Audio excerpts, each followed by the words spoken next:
اعوذ باللہ من الشیطان الرجیم بسم اللہ الرحمن الرحیم الحمد للہ والصلاة والسلام علی رسول اللہ لا حول ولا قوة الا باللہ رب اشرح لی صدری ویسر لی امری واحلل عقدۃ من لسانی یفقہوا قولی ربی زدنی علما۔ السلام علیکم ورحمۃ اللہ وبرکاتہ۔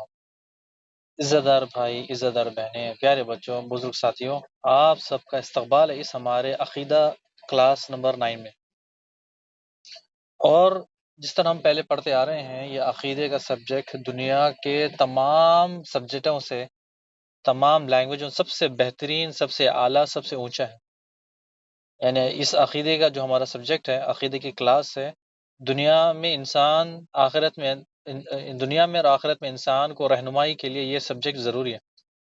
یعنی اگر دنیا میں اس عقیدے کو سیکھ لیا، سمجھ گیا، تو پھر آخرت میں چلنے کے لیے اسے آسانی ہوگی۔ جس طرح آپ کو بتایا کہ ہم اپنی انگلیوں پر استغفار، اللہ کا ذکر کرتے ہیں، اللہ کی حمد بیان کرتے ہیں، اللہ کی تسبیح بیان کرتے ہیں، یہی جو ہمارے ہاتھ کی انگلیاں ہیں، اسی میں روشنی آئے گی قبر میں، اسی میں پل صراط پہ چلنے کے لیے روشنی ملے گی۔ چاروں طرف اندھیرا رہے گا، ہمارے ہاتھ کی روشنی سے، یعنی ہاتھ چمکتا رہے گا، اس سے روشنی ملے گی۔ دنیا میں بھی ہماری سکون اسی ذکر و اذکار، اللہ سبحانہ تعالیٰ کی عبادت کرنے سے، اور آخرت میں یعنی جنت کے جانے کے لیے ہمیں ان چیزوں کی ضرورت ہے۔ سب سے پہلے اللہ سے دعا کرتے ہیں کہ جو اللہ سبحانہ تعالیٰ نے ہمیں قیمتی لمحات دیے، جو قیمتی لمحات چل رہے ہیں، عشرہ ذو الحجہ کے یہ جو 10 دن ہیں، اللہ کے یہاں بڑے اہمیت والے ہیں۔ اس میں کیے جانے والے اعمال آپ سبھی کو پتہ ہے کہ اللہ سبحانہ تعالیٰ کے پاس سب سے زیادہ محبوب ہے عام دنوں کے مقابلے۔ اور یہ بھی ہے کہ دیکھیں آپ کہ حج بھی بالکل ہمارا قریب ہے، اور آپ کو سب کو پتہ ہے کہ اللہ سبحانہ تعالیٰ، اللہ کے رسول نے فرمایا کہ اگر استطاعت ہے تو پھر حج کے لیے جائیں۔ اور اس کے بعد یہ عشرہ ذی الحجہ کے جو 10 دن ہیں، اس میں کیے جانے والے اعمال اتنے زیادہ قیمتی، اتنے زیادہ، حتیٰ کہ رسول اللہ نے فرمایا حج سے بھی زیادہ۔ صحابہ نے پوچھا حج سے بھی زیادہ؟ آپ نے کہا حج سے بھی زیادہ، مگر وہ شخص جو جہاد کے لیے جائے پھر واپس نہ لوٹے، یعنی جہاد کے لیے جائے، نہ اس کی جان واپس آئے، نہ اس کا مال، نہ اس کا گھوڑا، کچھ واپس نہ آئے، اس سے بڑھ کے نہیں۔ تو ان دنوں کی بڑی فضیلت ہے۔ ابھی آپ دیکھیے کہ کتنے بہترین لمحات ہیں۔ جمعہ کا دن ہے، بابرکت وقت ہے، مغرب سے پہلے کا وقت، جس میں اللہ سبحانہ تعالیٰ اپنے بندوں کی دعا رد ہی نہیں کرتا۔ کتنا سنہرا موقع ہے۔ پھر ہم اللہ سے دعا بھی کرتے ہیں کہ یہ جو عشرہ ذو الحجہ کے دن ہیں، یہ بھی کتنے خوش نصیب انسانوں کو ہی ملتے ہیں۔ یعنی آپ میں ان خوش نصیب انسانوں میں سے ہے کہ جو اللہ سبحانہ تعالیٰ کے دیے ہوئے وقت کو صحیح طرح سے استعمال کرتے ہیں۔ اور اس میں آنے والا جو عرفات کا دن ہے، رسول اللہ فرماتے ہیں عرفات کا دن ہی حج ہے، یعنی عرفات ہی حج ہے۔ جسے عرفات مل گیا اس نے حج پا لیا، جس نے عرفات کا دن یا عرفات کے میدان میں وہ گیا ہی نہیں، اس کا حج ہی نہیں۔ تو یعنی عرفات کا روزہ آپ سب کو پتہ ہے کہ ایک عرفات کا روزہ اس کے 2 سال کے گناہوں کا کفارہ ہے، ایک پچھلے سال، آنے والا سال، یعنی 2 سال کے گناہ ایک روزے سے۔ اور اس عرفات والے دن شیطان اتنا روتا ہے، کیوں؟ اللہ سبحانہ تعالیٰ سب سے زیادہ اس دن اپنے بندوں کو جہنم سے آزاد کرتے ہیں۔ سب سے زیادہ اللہ سبحانہ تعالیٰ اپنے بندوں کو اس جہنم سے نکالتے ہیں، جنت میں ڈال دیتے ہیں اسی والے دن عرفات۔ یعنی شیطان سالوں سے پلاننگ کر رہا تھا، شیطان زیادہ پلاننگ کر رہا تھا کہ سب کے سب جہنم میں چلے جائیں، لیکن یہ ہے کہ اللہ سبحانہ تعالیٰ نے سب کو معاف کر دیا۔ یہ عرفات کا دن ہے، تو ہمیں چاہیے کہ عرفات کے دن کو ہم خالی نہ چھوڑیں، اور یہ بہت بہترین دن ہے۔ اور جو ہم لمحات ہیں وہ بڑے قیمتی لمحات ہیں۔ ہم جو اللہ کی خاطر یہاں پر بیٹھے ہیں، دین سیکھ رہے ہیں، یہ بہت بڑا شرف ہے، اللہ سبحانہ تعالیٰ نے ہمیں یہاں جمع کیا۔ اللہ سے دعا کرتے ہیں کہ اللہ ہمیں سیکھنے والا بنا، آمین، عمل کرنے والا بنا، علم سیکھنے والا اور دوسروں کو سکھانے والا، دوسروں تک پہنچانے والا بنا۔ اللہ ہمیں اور ہمارے والدین کو اور ان کے والدین کی مغفرت کر، اور اللہ سبحانہ تعالیٰ ہمیں بھی معاف کر۔ اللہ سبحانہ تعالیٰ ہمیں جنت الفردوس میں اعلیٰ مقام عطا کر جو رسول اللہ صلی اللہ علیہ وسلم کا ہے، آمین یا رب العالمین۔ اب آپ اس قیمتی لمحے تو کیسے استعمال کرے؟ علم سیکھے، دعا کرے، محنت کرے، اور پھر اس کے ساتھ ساتھ یہ دعا کرے کہ اللہ سبحانہ تعالیٰ ہماری محنتوں کو قبول کرے۔ ہم اپنے سب سے پہلے آپ ہماری اپنی کلاس کے لیے دعا کریں۔ یہ جو کلاس ہے وہ ہماری، آپ کی اور ہماری سب کی کلاس ہے، یعنی آپ میری بہن، آپ میرے بھائی، بچوں، ہم سب کی ہے۔ اگر ہم ذمہ داری نہیں لیں گے، اس کا احساس نہیں جانیں گے، تو پھر دیکھ کیسے لوگ جہالت میں زندگی گزار رہے ہیں۔ یہ ہمارے پر فرض ہے کہ جو اللہ سبحانہ تعالیٰ نے ہمیں طاقت دی، وہ طاقت کے مقابلہ طاقت رکھتے ہوئے ہم لوگوں کو اس کے بارے میں بتائے کہ اللہ سبحانہ تعالیٰ نے ہمیں علم دیا، ہم سیکھ رہے ہیں، اس کے بعد ہم ہمارے بھائی بہن بچوں کو اس کی تعلیم دیں، محنت کریں۔ یہ ہماری کلاس ہے، یہ بات یاد رکھیں، یہ کلاس آپ کی، میری، ہم سب کی کلاس ہے۔ ایسا نہیں کہ یوٹیوب چینل ہمارا ہے بس ہم پیسے کما رہے ہیں، یہ نہیں، ہمیں ان کی ضرورت ہی نہیں۔ ان سے زیادہ قیمتی تو ہمارے پاس ہے، یا یوٹیوب کے پیسے، یا فیس بک کے پیسے، یا ٹک ٹاک کے، یا کسی کے بھی پیسے۔ ان سب سے ضروری چیز اللہ سبحانہ وتعالیٰ نے ہمیں سب سے بڑا انعام دیا، وہ انعام ہے عقیدہ۔ یعنی آپ سب بھائی بہن، سب میرے امی، میرے گھر والے، آپ سب، یہ سب اللہ کی مدد سے اور آپ کے ساتھ سے اتنی دور آنا ناممکن تھا۔ یہ ہم سب کا ہے، اور ہم سب اجر میں برابر ہیں۔ ہم جتنا بھی ہمیں جو اجر ملتا ہے اس میں کوئی کم زیادہ کم نہیں، سب کے سب شریک ہیں۔ بس آپ یہ دعا کریں کہ اللہ سبحانہ تعالیٰ ہماری تمام کی محنتوں کو قبول کرے، آمین یا رب العالمین۔ بنا تاخیر کے جو کوئز ہے ہمارے کلاس نمبر 8 کا، اس کو شروع کرتے ہیں۔ سب سے پہلا سوال تھا کہ بندوں پر سب سے پہلی چیز کیا واجب ہے؟ ہم نے پچھلی کلاس میں پڑھ کر آئے تھے کہ اللہ سبحانہ تعالیٰ سب سے پہلے کیا واجب، کیا ہم پر فرض ہے، کیا واجب ہے، کہ اللہ سبحانہ تعالیٰ نے ہمیں کیوں پیدا کیا، یہ یاد جاننا ضروری ہے۔ لوگوں کے فلسفے ہیں، لوگ کہتے ہیں کہ سب سے پہلے جب انسان پیدا ہو گیا تو اسے سوچنا چاہیے کہ میرا کیا کام ہے، کیوں میں آ گیا، شاید سوچ و فکر کرنی چاہیے پہلے۔ سب سے پہلے انسان جب آ گیا تو سوچ و فکر نہیں، سب سے پہلے جب آ گیا بندہ، جب پیدا ہو گیا، بندوں پر سب سے پہلی چیز واجب ہے کہ وہ، اس کے رب نے اسے کیا حکم دیا، اس کے رب نے اسے کیا حکم دیا، پڑھ کر آئے تھے ہم لوگ۔ سوال نمبر 2 بھی اسی میں کیا ہے کہ اللہ سبحانہ تعالیٰ نے سورہ زاریات آیت نمبر 56 میں کیا کہتا ہے؟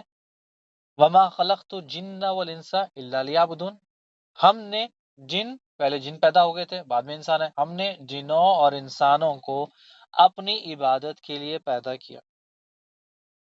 خلاص اللہ سبحانہ تعالیٰ نے دو ٹوک فیصلہ کر دیا کہ ہم نے پیدا کیا، اللہ سبحانہ تعالیٰ نے حکم دے دیا کہ ہمیں بتا دیا کہ تمہیں کیا کرنا ہے، اس کے ساتھ ساتھ پھر اللہ سبحانہ تعالیٰ نے آرڈر بھی دے دیا، بندے پر فرض ہو گیا کہ وہ اللہ کی عبادت کرے۔ اب آپ دیکھ لیں کہ جب انسان دنیا میں آ گیا، 20 30 40 50، اسے ابھی بھی صحیح نماز پڑھنے نہیں آتی۔ میں پچھلی بار بھی آپ کے ساتھ میں نے ایک چیز شیئر کی تھی کہ ہم عمرے کے لیے گئے تھے، ہم حرم کی جو سیڑھیاں ہیں اوپر، یعنی مطاف سے اوپر چڑھ رہے تھے، ایک شخص ٹھہرا ہے احرام کی حالت میں کعبے کے سامنے، تو بڑا پریشان تھا۔ جب میں نے اسے سوال کیا کہ بھائی پریشان کیوں، وہ کہہ رہا تھا کہ میں آ تو گیا لیکن مجھے پتہ ہی نہیں عمرہ کیسے کرتے۔ ہماری ایسی حالت نہ ہو کہ ہمارے سامنے سب چیز موجود ہے پھر بھی ہم سیکھ نہیں سکیں۔ یعنی اللہ سبحانہ تعالیٰ نے ہمیں صحت دی، طاقت دی، پیسہ دیا، موبائل، انٹرنیٹ، کمپیوٹر، لیپ ٹاپ، ٹی وی، ہر چیز ہے، لیکن ہم ابھی بھی اگر اللہ سبحانہ تعالیٰ کا دین نہیں سیکھیں گے تو پھر اللہ کو کیا جواب دیں گے؟ سوال نمبر 3، بنا قرآن کے سہارے کے ہم جنت میں داخل ہو سکتے ہیں؟ بالکل نہیں۔ اور سوال نمبر 4 بھی اسے ملتا جلتا ہے، کیوں قرآن ضروری ہے؟ قرآن صراط المستقیم ہے، جنت کا راستہ ہے، حق ہے، کامیابی ہے، تمام پرابلم کا سلیوشن یہ قرآن ہے۔ اگر ہمیں اپنی مغفرت کروانی ہے تو یہ قرآن ہے، رب کے بارے میں معلومات کرنا ہے تو قرآن ہے، رب کو راضی کرنا ہے تو یہ قرآن ہے۔ رب کیا ہے؟ قرآن کیا ہے؟ اللہ کا کلام، اس میں ہمارے مسلمانوں کی شریعت ہے۔ اب جب ہم اسے قرآن کے ساتھ ایسے معاملات کریں گے جو سوال نمبر 5 میں لوگ آج کل چل رہا ہے کہ اسے چھوڑ دینا، تو پھر ہم اسے گمراہی حاصل ہوتی ہے۔ یعنی آپ کو سب پتہ ہے کہ قرآن ضروری کیوں ہے؟ قرآن ہمارے لیے رشد و ہدایت ہے، ہمارے لیے ہدایت کا راستہ ہے۔ آپ سب کو پتہ ہے کہ قرآن کی وجہ سے ہم اللہ سبحانہ تعالیٰ کو خوش کر سکتے ہیں، اور اگر ہم اللہ کو ناراض کر دیں، اس کی ایک وجہ قرآن کو چھوڑنا، قرآن کے ساتھ لاپرواہی کرنا۔ یعنی آپ نے سنا بھی ہوگا کہ جہنم کے دارغوں کا نام مالک، وہ انتظار کر رہا ہے، جو اللہ کو ناراض کرتا ہے وہ اس کا انتظار کر رہا ہے۔ آپ سب کو پتا ہے کہ مالک کے بارے میں آپ پہلے بھی ہم جان کر آئے ہیں کہ جب سے اللہ نے اسے پیدا کیا اس نے مسکرایا ہی نہیں، حتیٰ کہ رسول اللہ صلی اللہ علیہ وسلم جب معراج کی رات میں گئے تھے، جب اس فرشتے سے ملاقات کی تو اس نے رسول اللہ کے لیے بھی مسکرایا نہیں۔ اگر جبرائیل فرماتے ہیں صلی اللہ علیہ وسلم، اگر یہ جو مالک ہے اگر وہ مسکراتا تو صرف آپ کے لیے مسکراتا، لیکن اللہ سبحانہ وتعالیٰ نے اس کی فطرت میں ایسا رکھا کہ وہ کبھی مسکرائے نہیں پیدا ہونے سے لے کے ابھی تک۔ یعنی اتنا سخت ہے کہ کافر کے لوگ جہنمی پکارتے رہیں گے، یا مالک یا مالک یا مالک، کئی سالوں کے بعد جواب دے گا۔ تو کیا جواب دے گا؟ تم لوگ یہیں پر رہنے والے ہو، یہیں پر مرنے والے ہو، یہیں پر سڑنے والے ہو۔ جو اللہ کی قرآن کو چھوڑ دیتا ہے تو پھر اس کا یہ انجام ہے۔ سوال نمبر 5، آج لوگوں نے قرآن کے ساتھ کیا سلوک کیا؟ مجھے بتانے کی ضرورت نہیں ہے۔ قرآن کے ساتھ لاپرواہی۔ قرآن آج صرف شادی کے لیے دیا جاتا ہے، یا پھر قرآن رمضان میں تلاوت، یا پھر قرآن کی جو تلاوت ہے وہ صرف جمعہ کے دن۔ آج کل لوگوں کو توفیق نہیں قرآن کا ترجمے کو پڑھے، اس کو جانے، اسے سمجھے۔ ہم یہ دیکھتے ہیں کہ قرآن کو ترجمے سے تو چھوڑے، اس کو ہم جمعہ کے دن یا پھر عید والے دن یا پھر کوئی اور دن ایسے ہم اسے موقع پر نکالتے ہیں کہ ہمیں فکر ہی نہیں کہ اللہ سبحانہ تعالیٰ نے ہمارے لیے کیا سبق چھوڑا ہے۔ ہم ٹینشن ہی نہیں لیتے، ہم ذکر ہی نہیں کرتے کہ کتنا بڑا اس میں سبق ہے۔ ہم کبھی اس میں بس آپ لگا لیں کہ جو 100% لوگ ہیں اس میں سے چند لوگ ہیں جو بس ذکر کرنے والے ہیں، اللہ سبحانہ تعالیٰ کی حمد تسبیح بیان کرنے والے ہیں، لیکن بہت زیادہ لوگ قرآن کے ساتھ رابطہ ہی نہیں رکھتے، قرآن کو جانتے ہی نہیں، قرآن کو سمجھتے ہی نہیں۔ اس کے ہمارے رب نے کیا حکم دیا ہے قرآن میں ہم سمجھتے نہیں، پھر کافر اور ہم میں کیا فرق رہ جاتا ہے؟ یعنی وہ قرآن کھول کر پڑھتا ہی نہیں، سیدھا جلانے بیٹھ جاتا ہے، قرآن کے پیپر ورق کو پھاڑنے لگتا ہے۔ اور ہم کیا کرتے ہیں؟ ہم بھی قرآن کو کھول کر پڑھتے نہیں، اور جب پڑھتے ہیں تو پھر قرآن کو سمجھتے نہیں۔ جب قرآن کے مطابق زندگی گزاریں گے نہیں تو آپ کو پتا ہے کہ جس طرح آج ماحول معاشرہ سود میں مبتلا ہے، سود کھاتے ہیں، پھر کہتے ہیں ہم قرآن کی بات سنتے ہیں، پھر ظلم کرتے ہیں، پھر کہتے ہیں کہ ہم قرآن کی بات سنتے ہیں، سگریٹ پیتے ہیں، شراب پیتے ہیں، میوزک سنتے ہیں، پھر کہتے ہیں کہ ہم مسلمان ہیں، ہم قرآن کی بات سنتے ہیں۔ ایسے کئی کام ہیں جو ہم قرآن کے خلاف جا کر کرتے ہیں، قرآن کے بالکل خلاف۔ اگر چاہے سود، مجبور تھے گاڑی لے لی، مجبور تھے میوزک سن لی، مجبور تھے سگریٹ پی لیا، شراب پی لیا، مجبور تھے زنا کر لیا، تمام پھر اپنے آپ کو ہم مسلمان کہتے ہیں، ہم اپنے رب کے کلام کا انکار کرتے ہیں۔ اللہ سے دعا کرتے ہیں کہ اللہ سبحانہ تعالیٰ ہمیں قرآن سمجھنے والا بنا اور قرآن کو ترجمے کے ساتھ پڑھنے والے بنا، آمین یا رب العالمین۔ آج کی جو کلاس ہے، کلاس نمبر 9، اس کو ہم پڑھتے ہیں، اس کا جو پوائنٹ ہے اس کو بھی لیتے ہیں۔ پوائنٹ آج بہت زبردست ایک حدیث میں آپ کو سنانے والا ہوں کہ پوائنٹ نمبر جو 4 ہے، اگر غیر مسلمان میدان جنگ میں کلمہ توحید یعنی کلمہ لا الہ الا اللہ کا اقرار کر لے تو کیا اس کا قتل کیا جا سکتا ہے؟ اب آپ دیکھیں سوال کیا ہے؟ اگر کوئی غیر مسلمان میدان جنگ میں کلمہ پڑھ لیتا ہے تو کیا اس کا قتل جائز ہے؟ کیا قتل کر سکتے ہیں؟ جواب یہ ہے، اگر مسلمان میدان جنگ میں کلمہ پڑھ لے تو اس کا قتل کیا نہیں جا سکتا، اس کا قتل نہیں کیا جا سکتا۔ اب یہ سوال کو سمجھنے کے لیے تھوڑا سا ڈیپ میں جاتے ہیں، تھوڑا سا پڑھتے ہیں، اور ایک بہت زبردست حدیث آپ کو میں سناتا ہوں اسامہ بن زید کی۔ یعنی آپ سب جانتے ہو زید کون ہے؟ زید بن حارثہ، آپ سبھی جانتے ہو، آپ صلی اللہ علیہ وسلم کے آزاد کردہ غلام ہیں۔ سیرت نبی صلی اللہ علیہ وسلم میں ہم زید بن حارثہ کے بارے میں پڑھ کر آ رہے ہیں، جان کر آ رہے ہیں کہ یہ کون ہے۔ یہ اسامہ انہی کے بیٹے ہیں، اسامہ انہی کے بیٹے ہیں۔ رسول اللہ صلی اللہ علیہ وسلم زید کو اپنا منہ بلا بیٹا بنا لیا تھا، لیکن اللہ سبحانہ تعالیٰ نے رسول اللہ صلی اللہ علیہ وسلم کو کلیئر کٹ سمجھا دیا، بتا دیا، آپ مردوں میں سے کسی کے باپ نہیں، یعنی آپ کی اولاد ہے لیکن آپ کے کوئی بیٹے نہیں ہے، صرف بیٹیاں ہیں. یعنی جتنے بیٹے تھے وہ آپ کی زندگی میں فوت ہو گئے. کیوں؟ کیونکہ نبی کی وراثت اپنے بیٹوں کو ملتی ہے، لیکن اگر نبی کے بیٹے ہوتے تو پھر وراثت جو تھی نبوت وہ آگے جاتی. لیکن اللہ سبحانہ وتعالیٰ نے یہاں سٹاپ لگا دیا، فل سٹاپ، خاتم النبی، یعنی آپ آخری نبی ہیں. تو یہ آپ صلی اللہ علیہ وسلم کے کوئی بیٹے نہیں ہیں، صرف روحانی اولاد ہے. روحانی اولاد کون ہے؟ آپ میں، ہم سب روحانی اولاد ہیں. یعنی اللہ رسول صلی اللہ علیہ وسلم کے دین کو ہم آگے بڑھا رہے ہیں. اچھا، اب یہاں پر ہم پہلے اسامہ بن زید کے بارے میں جانتے ہیں. ہمیں جو ہم نے حدیث پڑھی ہے، جو کتاب میں جو ابھی کی حدیث پڑھیں گے بھی، کہ اگر غیر مسلمان میدان جنگ میں لا الہ الا اللہ کا اقرار کر لے تو کیا اس کو قتل کریں گے؟ اس کو سمجھنے کے لیے بہت آسانی سے میں ایک حدیث آپ کو سامنے بتاتا ہوں. انشاءاللہ امید ہے کہ آپ کو سمجھ میں آ جائے گا. سوال دوبارہ میں پڑھ لوں. اگر غیر مسلمان میدان جنگ میں لا الہ الا اللہ پڑھ لیتا ہے تو کیا اس کا قتل کیا جا سکتا ہے؟ لوگوں کو اس کے ساتھ کیسا معاملات کرنا چاہیے؟ اسامہ بن زید کے ساتھ یہی معاملہ ہوا، بالکل سیم ٹو سیم. تو اسی لیے حدیث سوال بن گیا ہمارے پاس سامنے آ گیا. ایک بار ایک جنگ چل رہی تھی کافروں اور مسلمانوں کے بیچ. ایک کافر مسلمانوں کو بہت نقصان پہنچا رہا تھا، بار بار کافروں کے ساتھ مل کر مسلمانوں پر حملے کر رہا تھا، کئی مسلمانوں کو تو شہید کر دیا. اب اسامہ اور ایک انصاری صحابی اس کافر کے پیچھے پڑ گئے، اتنی دور اس کے پیچھے اسے تلواروں سے اتنا حملے کی، حتیٰ کہ یہ جو کافر تھا وہ گھٹنوں پر آ گیا. جیسا ہی اس کافر نے دیکھا کہ اب میں بچوں گا نہیں، اب اس نے فوراً سے لا الہ الا اللہ پڑھ لیا، یعنی کلمہ پڑھ لیا.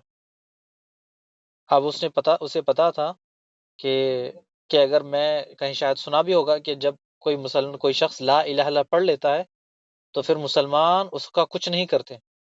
اب وہ کافر اسامہ رضی اللہ تعالیٰ عنہ کے تلوار کے بالکل نیچے تھا. اسی وقت اس نے کیا کیا کہ لا الہ الا اللہ پڑھ لیا. جیسا ہی اس نے لا الہ الا اللہ پڑھ لیا، انصاری صحابی نے اپنی تلوار ہٹا دی، مگر اسامہ بن زید نے اس کا سر نکال دیا، یعنی سر دھڑ سے الگ کر دیا. بعد میں افسوس کرنے لگے کہ اس کافر نے تو لا الہ الا اللہ پڑھ لیا، لیکن میرے پاس میں مشکل میں نہ آ جاؤں. اب جیسے تیسے جنگ مکمل ہوئی، معاملات ہوئے، فوراً رسول اللہ صلی اللہ علیہ وسلم کے پاس پہنچتے ہیں. ان کے پاس جاتے ہیں، کہتے ہیں کہ رسول اللہ صلی اللہ علیہ وسلم، ایک کافر ہمارا بہت نقصان کر رہا تھا میدان میں، بہت مسلمانوں کو قتل کیا اس نے. جب مجھے موقع ملا میں نے اس کے اوپر تلوار گزارنی چاہی تو اس نے لا الہ الا اللہ پڑھ لیا.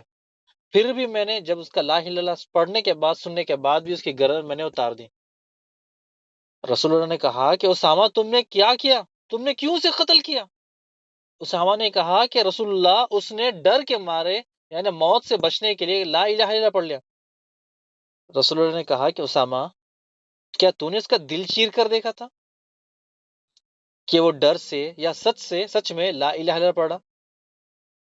یعنی رسول اللہ نے کہا کہ اسامہ تم نے اس کے کلیجے میں جھانک کر دیکھا، اس کے کلیجے کو، دل کو چیر کر دیکھا کہ اس نے دل سے لا الہ الا اللہ پڑھا؟ اسامہ تم نے یہ غلط کیا، تم نے یہ کیا تم نے یہ بالکل غلط کیا. رسول اللہ نے فرمایا قیامت والے دن اگر وہ لا الہ الا اللہ پڑھتے ہوئے اللہ سبحانہ و تعالیٰ کے سامنے پیش ہو جائے گا، تیرے خلاف مقدمہ کھڑا کر دے گا، تو تیرا کیا بنے گا؟ رسول اللہ نے بار بار کہا اسامہ تو جب کیا کرے گا؟ اسامہ تو جب کیا کرے گا؟ اسامہ تو جب کیا کرے گا؟ جب وہ میدان قیامت والے دن مقدمہ لے کر آئے گا تیرے خلاف، کلمہ پڑھتے ہوئے لے کر آئے گا. اسامہ بن زید رضی اللہ تعالیٰ عنہ تڑپ اٹھے، حتیٰ کہ کہنے لگے کاش میں کافر ہوتا، آج مسلمان یعنی کلمہ پڑھتا، تاکہ کلمہ پڑھنے کی وجہ سے اللہ سبحانہ وتعالیٰ ایک انسان کے تمام گناہ معاف کر دیتا ہے. یعنی اتنا بڑا افسوس کرتے ہیں، کہتے ہیں کہ آج میں کافر ہوتا اور آج میں لا الہ الا اللہ پڑھتا تاکہ اللہ سبحانہ وتعالیٰ میرے تمام گناہ معاف کر دیں. یعنی اسامہ بن زید رضی اللہ تعالیٰ عنہ کوئی معمولی شخص نہیں تھے، رسول اللہ صلی اللہ علیہ وسلم کے بچوں جیسے تھے. جب ایک پاؤں پر حسن بن علی یعنی حسن رضی اللہ تعالیٰ عنہ ایک پاؤں پر بیٹھتے، دوسرے پاؤں پر اسامہ رضی اللہ تعالیٰ عنہ بیٹھتے. آپ نے سنا ہوگا کہ کہتے ہیں نا بچوں کو باپ لاڈلا بیٹا لاڈلا بیٹا، اسامہ رسول اللہ صلی اللہ علیہ وسلم کے لاڈلے تھے. لیکن جب غلطی ہو گئی، رسول اللہ صلی اللہ علیہ وسلم نے انہیں ڈانٹ دیا اور کہہ بھی دیا کہ اسامہ قیامت کے دن تو کیا کرے گا. یعنی رول سب کے لیے ایک ہی رول. آپ کو پتا ہے نا کہ رسول اللہ صلی اللہ علیہ وسلم نے کیا فرمایا کہ ایک واقعہ آیا تھا کہ قریش کی عورت نے ایک چوری کی تھی. تو پھر اسامہ رضی اللہ عنہ سے سفارش کروایا کہ آپ کہہ دیں کہ وہ قریش کی بڑی عورت ہے، اس کے ہاتھ نہ کاٹیں. رسول اللہ نے فرمایا کہ رول از اے رول. رول یہ ہے کہ اگر فاطمہ میری بیٹی بھی اگر چوری کرتے میں اس کے بھی ہاتھ کاٹ دیتا ہوں. تو اب یہاں پر دیکھیں کہ رول سب کے لیے ایک ہے. یعنی دیکھیں اسامہ رضی اللہ عنہ کی جو جگہ تھی، وہ ٹائم تھا، وہ جو چیز تھی، ان کے بجائے اگر ہم بھی ہوتے تو وہی سوچتے ہیں کہ یہ کافر نے تو ڈر کے مارے لا الہ الا اللہ پڑھ لیا تھا جنگ میں. لیکن رسول اللہ کی بات یاد رکھیے، کیا دل چیر کر دیکھا تھا، کیا کلیجے میں جھانک کر دیکھا تھا اس شخص نے لا الہ الا اللہ پڑھ لیا.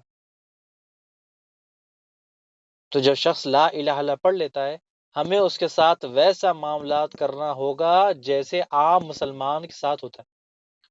چاہے وہ پیچھے سے ہم پر حملہ کرے، چاہے وہ پھر ہمیں پیچھے سے آ کر شہید کر دے، چاہے وہ ہمارے کھانے میں زہر ڈال دے، چاہے وہ کچھ بھی کر لے، اگر وہ لا الہ الا اللہ پڑھ لیا، بس پھر وہ محفوظ ہے.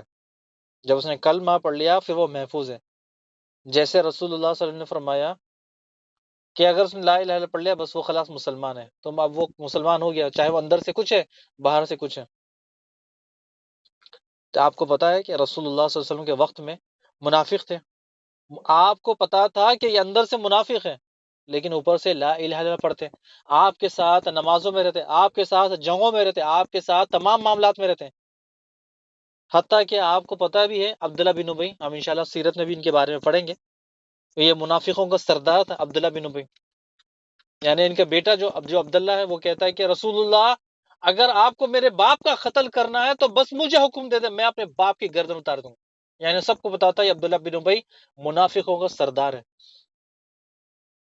جب اوپر سے لا الہ الا اللہ تھا لیکن اندر سے منافق تھا، حتیٰ کہ رسول اللہ صلی اللہ علیہ وسلم نے عبداللہ بن ابی کی جنازے کی نماز پڑھی.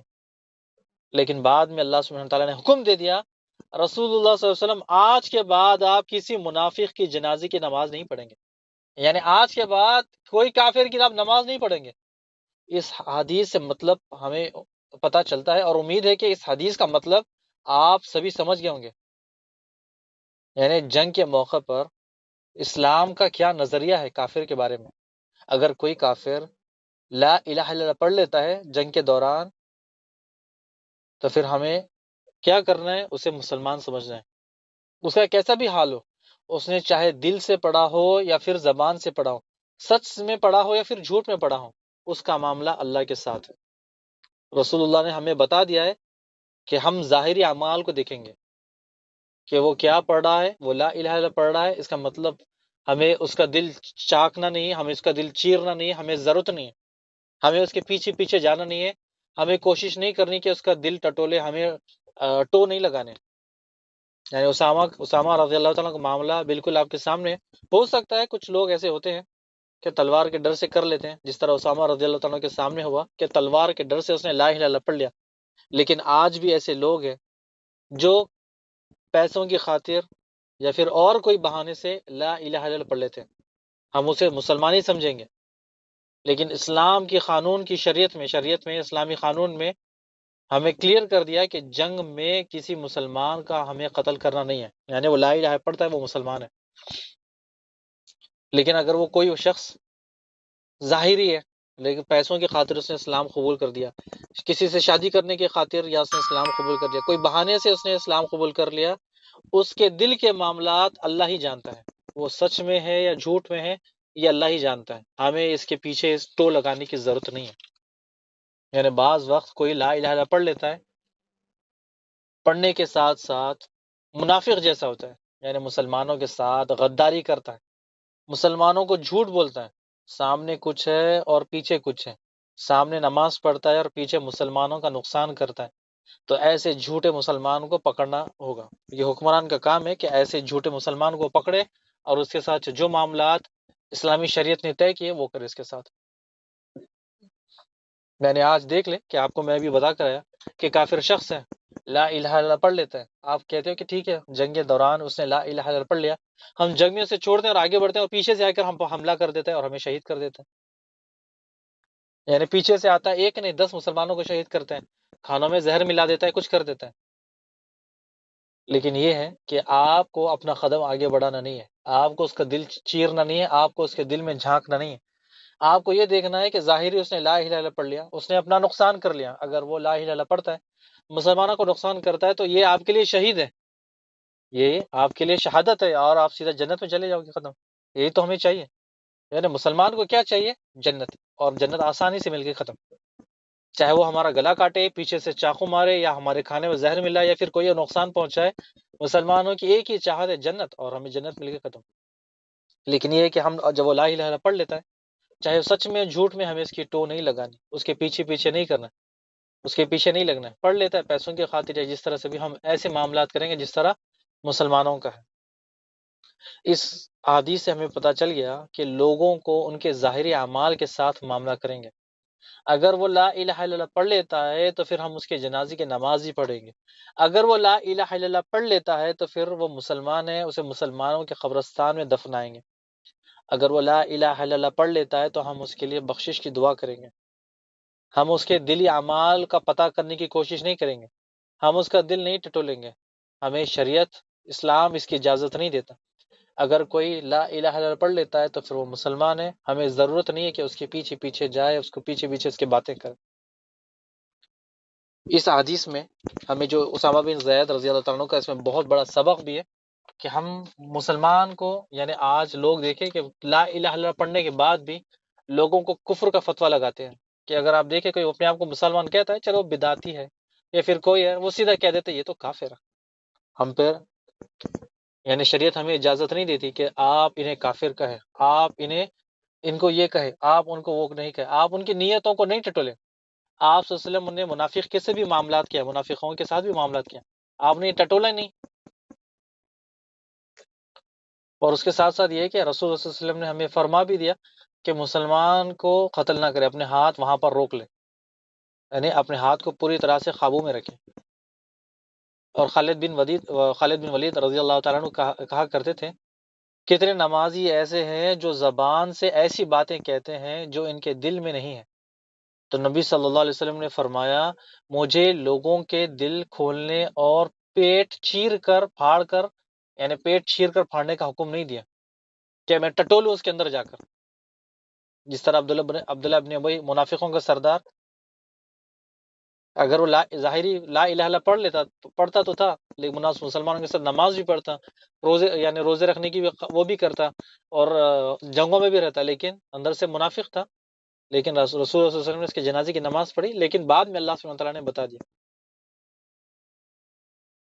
تو یہ آج کا جو ہمارے جو حدیث ہے جو ہم نے آج لیا، بندوں پر یعنی اگر غیر مسلمان میدان جنگ میں کلمہ توحید کا اقرار کر لیتا ہے تو اسے قتل کیا نہیں جا سکتا، ٹھیک ہے۔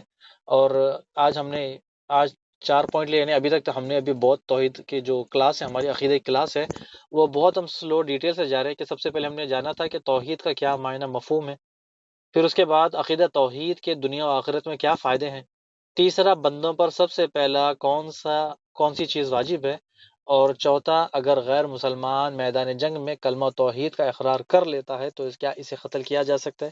یہ 4 سوال ہم نے مکمل کیا، اور اگلے جو ہمارا سیشن ہوگا، کلاس ہوگی عقیدے کی، اس میں ہم عبادت کے کیا معنی ہیں، عبادت کس کو کہتے ہیں، یہ عبادت کے تمام چیزیں انشاءاللہ اس میں جانیں گے۔ بارک اللہ فیک و جزاکم اللہ خیر۔ السلام علیکم ورحمۃ اللہ وبرکاتہ۔